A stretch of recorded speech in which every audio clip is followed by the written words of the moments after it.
Meu nome é Kenji Yamazaki. Gostaria de agradecer primeiramente à SOBED pela oportunidade de dar essa aula sobre sistematização do exame endoscópico.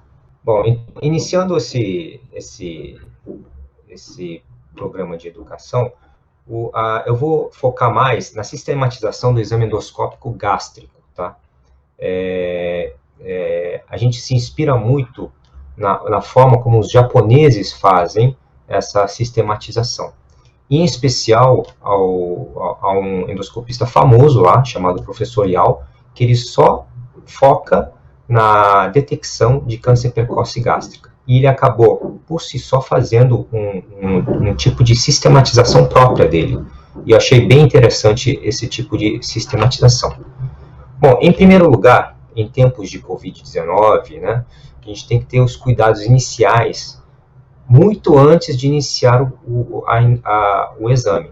Então, é lógico que a gente tem que iniciar com a utilização do EPI adequado, né, a máscara N95, toda aquela proteção que a gente necessita utilizar antes de entrar na sala. Tá? Entrando na sala, lógico, a gente testa o aparelho, ver se a imagem, a insuflação e a aspiração, principalmente, se estão adequados. Porque é uma surpresa desagradável você não testar o aparelho, o paciente já está sedado e alguma coisa dá errado. Né? No Japão, muitos utilizam o antiperistáltico, que é o Buscopan, né? Até mesmo antes da sedação, mas isso aí vai de cada um, tá? E também vai de acordo com as recomendações do anestesista. E sempre manter o nível de sedação ideal durante o exame. E uma coisa muito importante, né? A gente deve, quando inicia a passagem do aparelho, tentar ir direto para a câmara gástrica. Por que isso? Né? A partir do momento que você está com o paciente sedado, apesar dele anunciar que está no jejum adequado, muitas vezes a gente pode acabar encontrando isso, né? Resíduos alimentares. E eu sei que muitas pessoas tentam insistir em realizar o exame, mas isso é perigoso. Né? Então, nessas horas, a melhor forma de fazer é você suspender o exame, né? Muito mais pela segurança do paciente, porque você acaba tendo um risco de broncoaspiração do próprio paciente. E isso é uma complicação severa. Né? Então, por favor, não insistir nunca, mesmo que seja uma quantidade moderada, não tentar insistir, tá?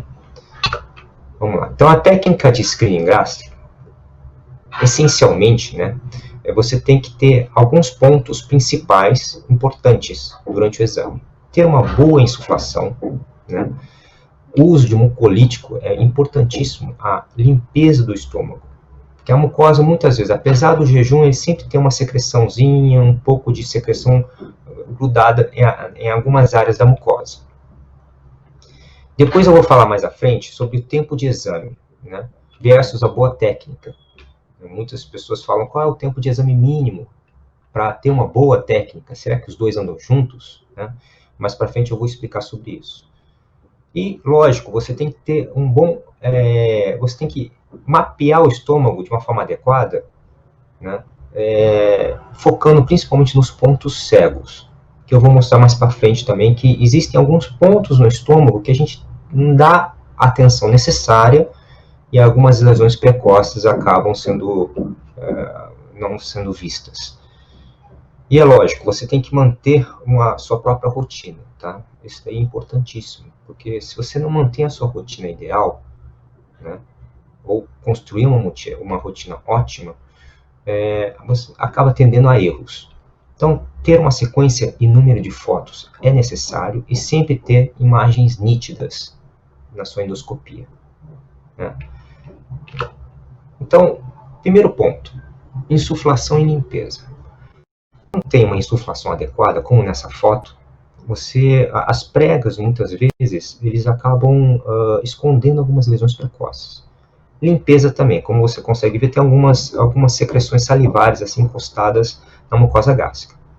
Nesse exame, após uma insuflação adequada, e eu fiz uma limpeza com mucolítico, a gente conseguiu detectar essa lesão precoce, que era um adenocarcinoma bem diferenciado e plana, né? Então, a importância de uma insuflação e limpeza já no início do exame. Tá? E os pontos cegos, né? A gente tem que sempre lembrar que existem alguns pontos cegos que são muito escondidos, né? E a gente acaba não dando a devida atenção. Nesse caso também, você pode ver, é uma imagem no fundo gástrico, aparentemente não tem nada, e aí se você chega um pouquinho mais próximo da região da cárdia, você consegue enxergar essas duas lesões, né, que são adenomas na região da cárdia. E como eu estava dizendo antes, em relação ao tempo de exame versus técnica, isso daí é um tema bastante controverso. Muitos endoscopistas americanos e europeus tentaram fazer alguns estudos relacionados ao tempo de exame, principalmente o tempo de exame em endoscopia, para ver se o tempo de exame mínimo ou máximo era necessário para você ter uma boa técnica. Ano passado a gente teve um simpósio com vários professores japoneses que eram experientes em detecção de câncer precoce, e alguém do auditório chegou a perguntar: professor, mas qual o tempo mínimo de exame que você faz para conseguir detectar um câncer precoce? E ele simplesmente respondeu: não existe um tempo mínimo. Por exemplo, eu faço a minha endoscopia numa média de 8 a 9 minutos. E o pessoal ficou: nossa, mas tão rápido. Mas isso sou eu. Eu já sei onde procurar, eu sei fazer as manobras certas, e eu tenho a minha rotina e a minha experiência. Então, a partir do momento que você já tem a sua experiência necessária, você já viu várias vezes essa mesma imagem, onde você geralmente encontra, né, o seu tempo de exame diminui. Então, depende muito da curva de aprendizagem. Eu coloquei essa imagem, que é um cartunista famoso chamado William L. Hill, de 1915. Ele mostra, na mesma figura, a esposa jovem e a sogra dele. Então, ao primeiro olhar, você não consegue ver, você consegue ver ou a esposa ou a sogra. Então, aqui eu consigo mostrar para você, aqui seria a imagem da sogra, né? Essa seria o nariz dela e o queixo, né? Não sei se vocês estão conseguindo ver aqui, e o olho dela. E a imagem da esposa, que seria ela olhando de lado, o nariz e o queixo, e a orelha dela aqui. Então, após essa explicação, depois da quinta vez você olhando para essa figura, fica fácil de localizar a esposa e a sogra, e além do que o tempo de você conseguir identificar isso acaba ficando cada vez menor. Então, é mais ou menos por aí, né, pessoal? Então, assim, tempo de exame, acho que caiu por terra. Isso aí, na verdade, não existe um tempo de exame mínimo, tá? Existe sim a experiência do endoscopista, tá? Se você faz a técnica certa, tá, no tempo certo, no seu tempo certo, você vai conseguir encontrar lesões interessantes. Então, a recomendação, a última recomendação da Sociedade Europeia de de Endoscopia Gastrointestinal foi de 2001, onde eles recomendavam um número de fotos mínimos de 8, né? Isso para o laudo, né? Mostrando que, naquela época, para eles, bastava você focar a atenção nessas 8 regiões, no mínimo. Tá? Aí, se você for fazer uma comparação em relação ao número de fotos que o Japão considera como mínimo, né, isso daqui é um exemplo de um livro de endoscopia do Japão, de 1992. Então, como vocês podem ver, existem várias angulações da mesma imagem que eles utilizam para fazer a foto, e seriam mais ou menos 40 fotos, né? Um número bem maior do que preconizado pela Sociedade Europeia. E também em 2010, né, essa foi a recomendação da Sociedade Japonesa de Câncer Gástrico, onde ele recomendava, no mínimo, 17 fotos. Né? É interessante, porque realmente você tem que ter... o que eles falam é o seguinte, que não é só você ter um bom laudo, uma boa imagem de foto para ser apresentável, entendeu? O fato de você ter que tirar foto, você se obrigar a tirar foto em algumas regiões, te obriga automaticamente a olhar essa região, sabe? Tá? Aquilo que eu falei de rotina de exame. Então, se você automaticamente você entra no estômago e fala, eu preciso tirar foto da parede anterior da incisura. Então, você vai automaticamente para lá para poder tirar foto e, ao mesmo tempo, você vai estar observando se existe alguma lesão. Então, isso é importante, né? A rotina é muito importante. Então, a última recomendação foi essa daqui de fazer, no mínimo, 17 fotos. E aí, mostrando que a média, né, da técnica japonesa é em torno de 20 e 40 fotos. E aí, como eu tinha dito antes, existem vários professores responsáveis pela screening de câncer gástrico no Japão, e um dos principais endoscopistas, né, assim, na verdade, o mais famoso lá no Japão é chamado professor Yao. O professor Yao, ele tem uma gama, um espectro bastante grande em detecção de câncer precoce gástrico no Japão, e ele mesmo desenvolveu uma sistematização da técnica que ele chama de SSS.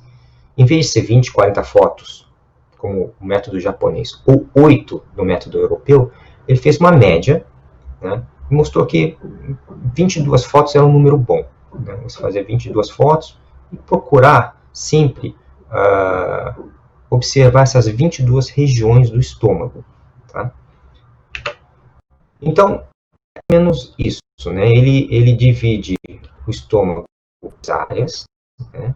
E em 4 quadrantes em cada área. Como funcionaria isso? Né? Inicialmente, ele sempre mostra que o exame de endoscopia começa no antro. Tá? Então, após entrar no estômago, você vai direto para o antro e foca no antro. E aí, ele transforma o antro em 4 quadrantes. Né? Nessa foto aqui, ele mostra que primeiro a gente deve avaliar a pequena curvatura, né? Depois a parede anterior, grande curvatura, parede posterior. 4 quadrantes. E aí vai recuando um pouquinho mais para ver o corpo distal.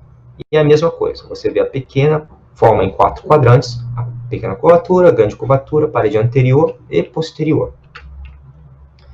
Quando ele chega mais ou menos no corpo, que eu acho interessante isso, que é diferente do nosso método de fazer a retrovisão, a partir do momento do corpo médio, ele faz a retrovisão alta, que nós chamamos de retrovisão alta, que para eles é retrovisão normal.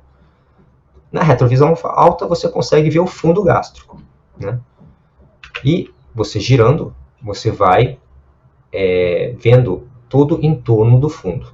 E mostrando também um ponto muito importante, que é a cárdia, que é um dos nossos pontos cegos, tá? Principalmente porque fica o aparelho na frente e ele acaba escondendo algumas lesões. Então a gente vai contornando toda a cárdia, né, para poder observar bem se existe alguma lesão. Então, mantendo a retrovisão, você vai sair pela pequena curvatura, né, que seria nosso próximo ponto cego. Tá? Nessa retrovisão, ele vai ver também a parede anterior do corpo proximal e a parede posterior. Então, na retrovisão, você vai girar para ver toda a cárie, sai pela pequena curvatura e empurra o aparelho, né, para conseguir observar melhor o corpo proximal. A grande curvatura do corpo não é observado, porque ele fica muito tangenciado. Né? É uma imagem tangencial, então não serve para isso. E aí, a partir do momento que você vai saindo pela pequena curvatura, você vai se deparar com a incisura. Atenção especial para uma outro ponto que muitos endoscopistas passam desapercebidas, que seria outro ponto cego, que não é a incisura em si, mas sim as duas partes, que é a parede anterior e posterior da incisura. Então a gente tende a focar só no meio da incisura, um pouquinho para a direita e para a esquerda, mas não nessas duas vertentes, que são regiões que passam despercebidas mesmo. Tá? Então, no final você tem essas 22 imagens. Né? Quais seriam as principais diferenças entre as duas técnicas? Então, primeira coisa, o exame começa no antro. Né? Por que isso? O antro, ele, segundo o autor, ele é uma área de distensão rápida. Tá? Isso é verdade. Quando você entra no estômago, você vê todas aquelas pregas da grande curvatura toda murcha. Isso demora, você fica lá tentando insuflar para conseguir fazer uma distensão completa. Para que perder tempo com isso? Então, você já vai direto para o antro. Quando você chega no antro, insuflando, ele já está todo distendido, bem antes do corpo gástrico. Tá?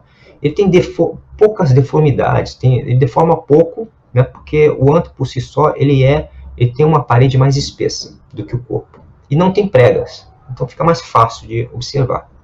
Então é um local de fácil visualização e de fácil limpeza. Então comece no antro, você já observa o antro, já faz a limpeza rapidinho e você consegue ver os 4 quadrantes. Outro ponto interessante é que, como vocês notaram, a incisura fica por último. A gente costuma fazer o quê? Quando nós, né, a gente costuma entrar no antro e logo em seguida olhou o antro, faz um up para olhar a incisura. Ele não faz isso. Tá? Por que isso? Pela mesma razão, a insuflação. Se você entra no antro e a partir do momento que faz up para ver a incisura vai estar dobrada ainda. Você não vai conseguir ver ela por uma extensão inteira. Então por isso que ele deixa por último. Né? E aí ele vê o antro e vai subindo em direção ao corpo. E faz a retrovisão alta no corpo médio. Tá? A partir do momento que ele faz a retrovisão alta no corpo médio, ele vai no fundo gástrico, já está insuflado. Né? E aí sai pela pequena curvatura. E outra coisa que é bastante interessante, que ele observa a pequena curvatura, a parede anterior do corpo e posterior, na retrovisão. Isso faz com que a angulação seja melhor para você observar essas áreas. Tá? Apesar de que a gente está acostumado a ver tudo em visão frontal, eles preconizam mais em retrovisão. E realmente você consegue ter uma angulação de frente, frontal, muito mais nítida. Tá? Então é isso. O exame começa no antro, incisura fica por último, retrovisão alta. Tá? E foi aquilo que eu falei para você. Nessa figura você consegue ver que a partir do momento do início do exame, a distribuição do ar insuflado, né, ele começa principalmente no antro. E ele vai aumentando ao longo do exame até o corpo médio do corpo, né, mid-upper body. E vai nessa distribuição, né, o primeiro, fundo e por último a incisura. Aqui na parte de baixo, também a quantidade de ar vai aumentando cada vez mais. E por último, a incisura acaba ficando bem retinha para você conseguir analisar com qualidade. Então, isso faz com que você consiga otimizar o seu tempo de exame. E fazer um exame de qualidade. Tá? Eu não estou falando que você tem que fazer em tempo curto e fazer de qualquer forma. Não. Manter a qualidade, otimizar o tempo de exame. Tá? É isso que o professor Liao quer preconizar. Sabe? Você não precisa ficar perdendo seu tempo num local que você não consegue ver direito ainda, então você parte para outro lugar e deixa essa última, é mais ou menos por aí. Tá? Então, em relação a essa técnica, eu quero deixar algumas take-home message. Né? É bom que a gente mantenha sempre uma boa insuflação, a limpeza do estômago é fundamental. E eu quero também que vocês fiquem atentos nesses pontos cegos, que seriam a cádia, pequena curvatura do corpo, incisura e sempre entre as pregas gástricas. Tá? E manter sempre a mesma sequência de fotos com imagens nítidas. E atenção, eu acho muito interessante essa técnica do professor Yao. Eu quero que vocês comecem a praticar isso. Tá? Comece o exame no antro, deixe a incisura por último, mantenha a insuflação, e veja o corpo na retrovisão. Tá? E sim, observar sempre esses pontos cegos. É lógico que tem algumas pequenas outras variáveis que você deveriam olhar, claro, né?